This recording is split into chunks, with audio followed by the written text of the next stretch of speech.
Dorian, I'm so glad to see you. And I know that you're in Herndon in Studio 797, I believe. And I'm here in Silver Spring. I have a background of MPA behind me from a show that I had years ago. I'm an artist board member and just delighted to meet you as one of the 37 artists in ArtFest this year. So thank you and congratulations. Thank you. It's quite an honor. And tell us a little bit about your background and what formative experiences sort of led you to being an image maker. Well, I have always been very creative in lots of different areas. I think when I first went to school in the 70s, it wasn't really expected for me to go to school. I'm from Central Ohio, and so I thought, I'm going to go into art. I'm going to be a painter. And I thought that's what I would end up doing.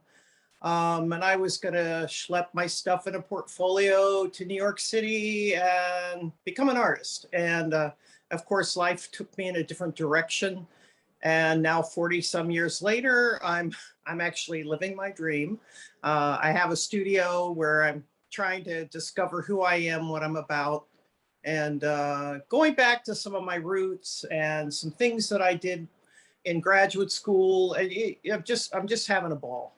It's just makes me very happy. Was that at Ohio State when you say you were at Ohio in college? Where was that? I went to college at LSU in Baton Rouge. That's where I got my first degree. Long story with that, not really important. I ended up at Ohio State for another degree when I moved back to Ohio in art education because I became a teacher. I didn't realize I enjoyed that part of my world. I was doing it and I thought, I should do this as a profession. It just made sense at the time. So I spent quite a bit of years teaching. And then right before I was about ready to get out of teaching, I got my master's at Savannah College of Art and Design. Wonderful background. That's terrific. So I see behind you drawings, I see paintings. Is there a primary media that you're going to show at ArtFest and you think is the Well, I think a lot of it, I've become sort of not accustomed to be around terpenoids and different things like that. So I've had to alter my plan. So I'm pretty much an acrylic painter, but I spent many years as a printmaker, and I have morphed into other ways of creating. And so I'll have acrylic paintings, collage of my work, and then watercolors. So actually it's mixed media, but what are some of the experiences, life experiences that drew you to a certain subject matter? Is it more figurative or I see it's very... No, I think I've always been a landscape artist. I've always been interested in those open spaces.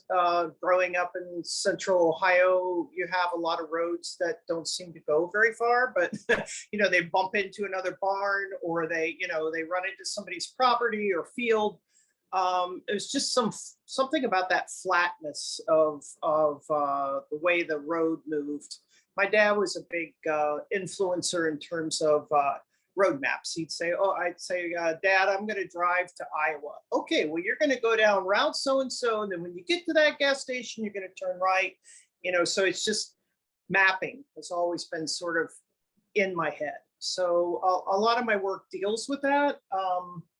But last year, I kind of got a little disillusioned and thought I needed a little bit of color and a little bit of change in that format.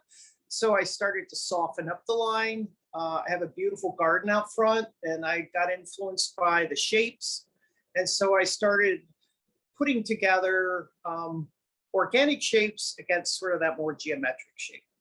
It's kind of the direction. That description that you're looking down the road, because it gives me a kind of sense of depth of field and perception. And then the mapping is another. And then of course, during COVID, going to your yard, it sounds like just the best and most practical, but also inspirational way to work. But have there been any artists that have been influential in your thinking or any writers that inspire you especially?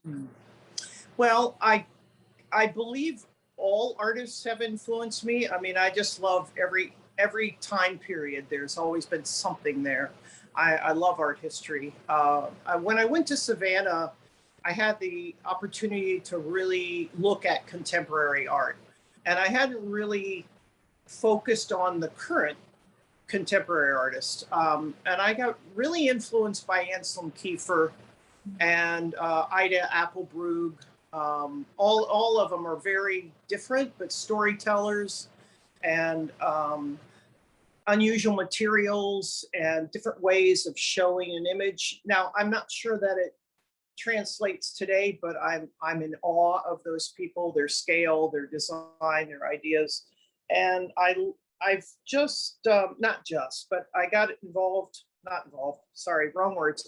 I really like Julie Meritu. I think I'm saying her name properly. She's a big influence for me. I'm not trying to emulate anything about her, but I just like to have been watching her progress over the years. She's very unique. And so I guess those are probably my three painters, but I'm sort of delving back into some 17th century engravers like Albrecht Dürer and looking at some Japanese wood prints and things. Just kind of going back to that root of the line.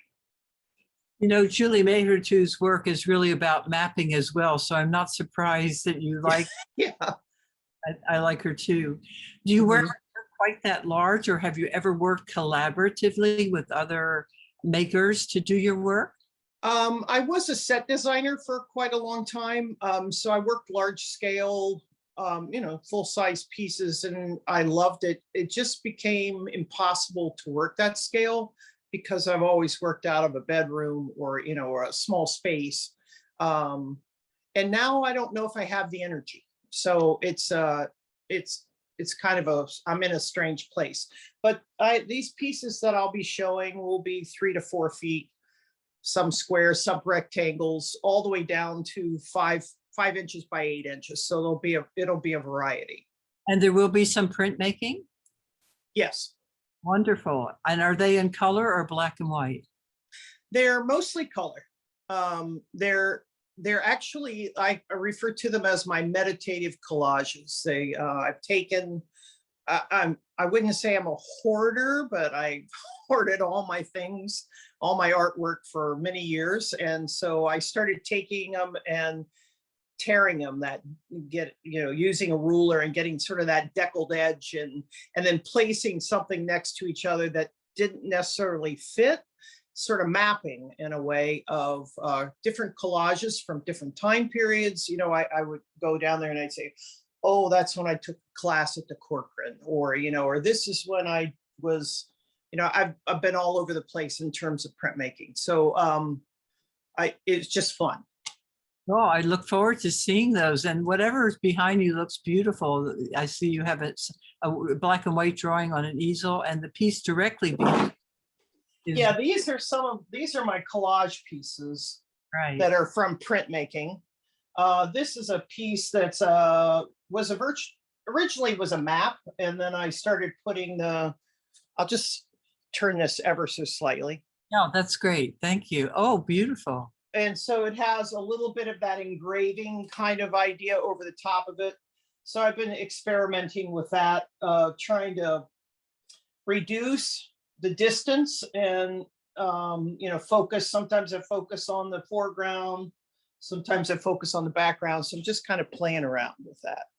Classically beautiful, Dorian. Well, thank you.